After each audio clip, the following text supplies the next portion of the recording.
red light, green light, except you can't move until the Netflix algorithm tells you it's safe. Everywhere you look, right? Squid Games memes, Squid Games remixes, Squid Game reaction videos, dissecting like the 6-second teaser clip from season 3 and whatnot. Did you ever notice how a show about humans being herded into like the sadistic game for entertainment has turned into a product where we are the players competing for attention and binge hours? Yes, Squid Game isn't just a series, right? It's a user manual for the streaming economy, if you're honest. And most of us are too busy cosplaying to see it.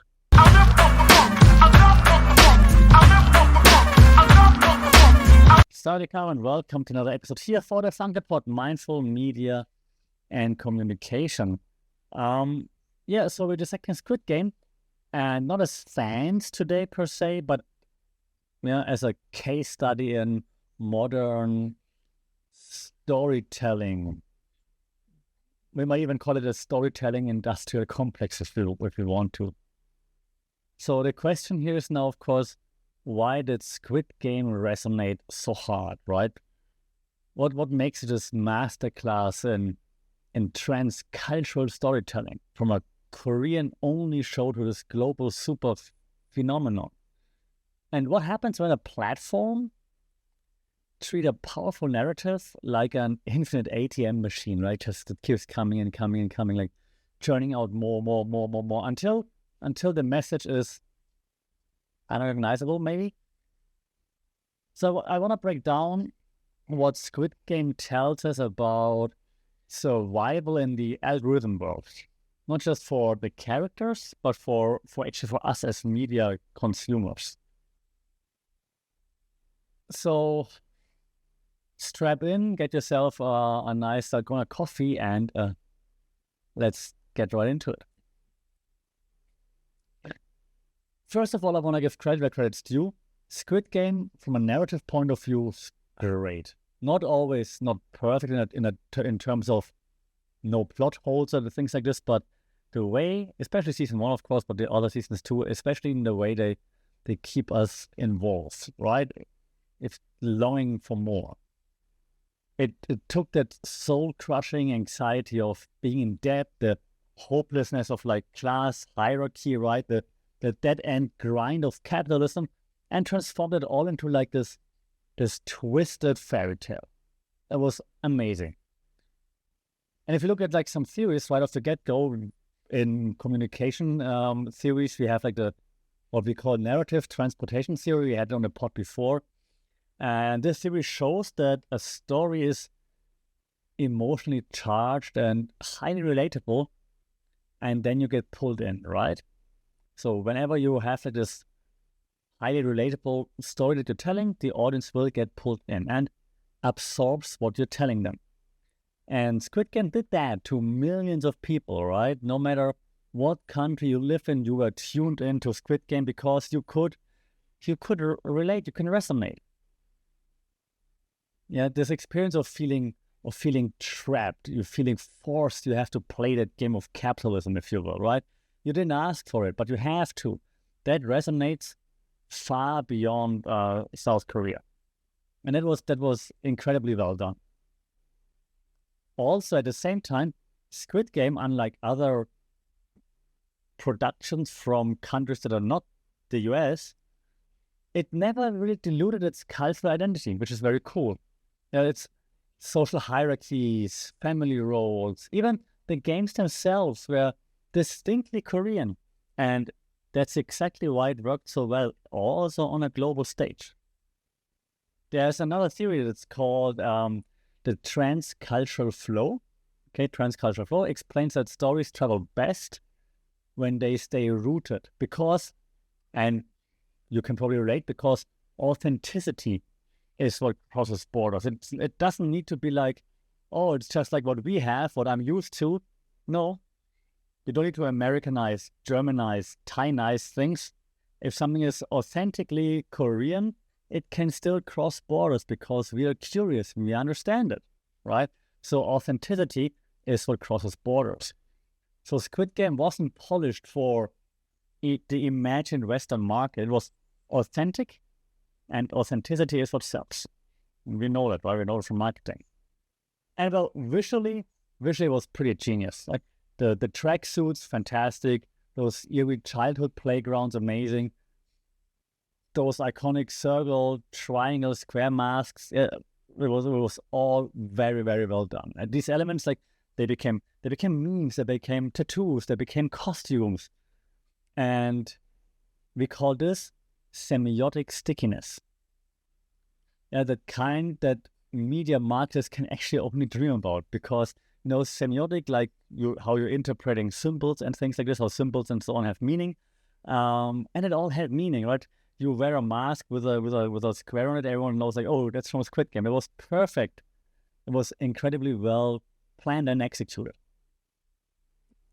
But then, I mean, so far I'm giving lots of credit to Squid Game, but then Netflix comes in, throws all the money at Squid Game, which is great. But whenever the platform shows up, parasites are far away. Because you see, when a story goes viral, Netflix does what Netflix does.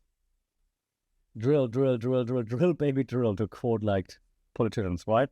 They transform a raw, powerful narrative into this, what do we call it, franchise blueprint. Okay. Season 2, Season 3. We already know there will be spin-offs. A reality show that mimics the games. Hi, Mr. Beast, minus the actual murder, even so, right? I guess for legal reasons. It's incredibly ironic, I think, that a show about commodifying humans has been commodified.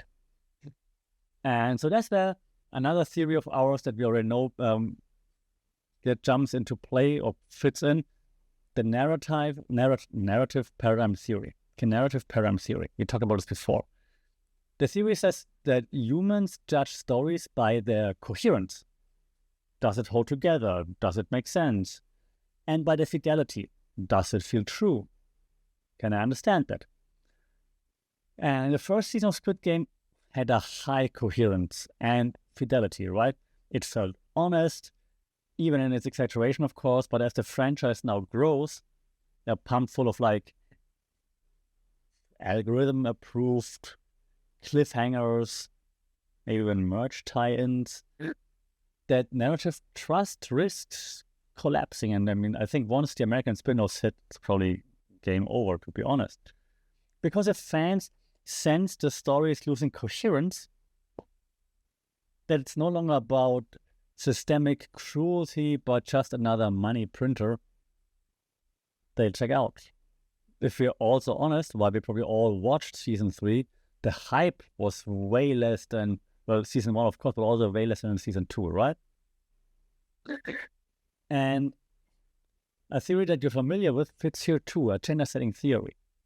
The first season set the cultural agenda around class warfare, desperation, but Season 2, the platform's only agenda was, hey, keep watching, right? Season 3 is coming. Season 3 is going to fix everything. Just keep watching Season 2. Did it fix everything? Yeah, this is the point where machine eats art. And too often, the art doesn't survive.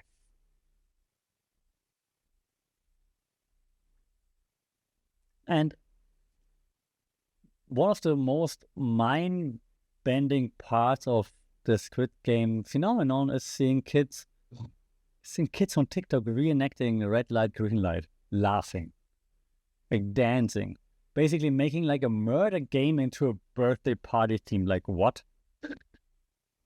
And well, hey, welcome cultivation theory. You know that one. Cultivation theorist tells us that repeated exposure to stylized violence normalizes it, right? The more you see people turned into cannon fodder on screen, the less you flinch.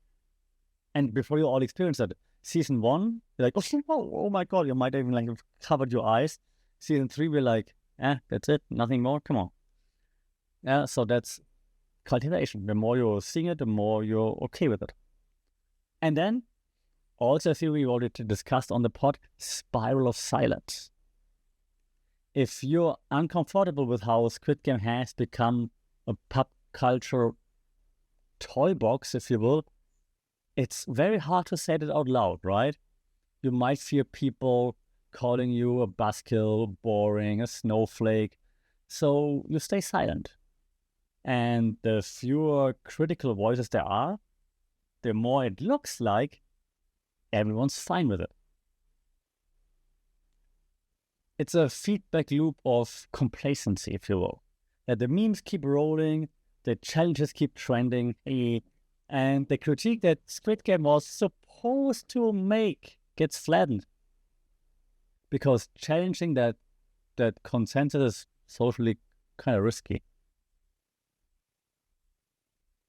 I've realized that a few times because I talk about media stuff, right? So I criticized a few shows as of late, not on the pod, but in classes and on conferences, and just you keep coming, or like you talk and you criticize things, and then people are outraged, like how I criticize Severance, for example, or said that it's boring at times, for example, and other shows. So that leads to, in my case, not because I know what it is, but it leads to this spiral of silence, right? To like, okay, if people always hate on me if I just share my opinion, and I'm just not gonna do it anymore. So the show that warned us about commodified suffering is now feeding a hype machine built on commodified suffering. That the cycle repeats. It's mind-blowing at times. It's, the machines must be like, haha, gotcha, humans, gotcha. And the crazy part is that the platform, I wish that the movie wouldn't exist, because there would be also a cool horror movie about like Netflix as the platform. The platform is now the real showrunner. And Netflix doesn't just distribute content, it shapes content. They know Squid Game worked, so now every pitch will get squidified. Yeah, high stakes, childlike horror, class tension, moral ambiguity. It's going to be in every pitch now that goes to Netflix. Yeah, it becomes a template. And that's what I call like algorithmic narrative convergence. Okay, algorithmic narrative convergence. Every original story starts to look like the last hit because the platform's data models optimize for proven engagement, right? The data models don't care about how it looks, how it feels as a diff. No, it just looks for what's the highest potential engagement. And Marshall McLuhan is always coming back to Marshall McLuhan. He reminded us, or he warned us, the medium is the message, right? Classic, the most famous McLuhan quote out there. And if you build a medium that rewards cliffhangers, twists, and let's be honest, endless rage baits, you will get stories shaped that way, no matter what the writer originally intended. And I think that's what is at stake for all of us in communication, in media, even in education. The structure will reshape, change the meaning if you're not vigilant. And unfortunately, being vigilant is pretty hard these days. So, all that said, what does Squid Game teach us beyond the color of a cool tracksuit, right?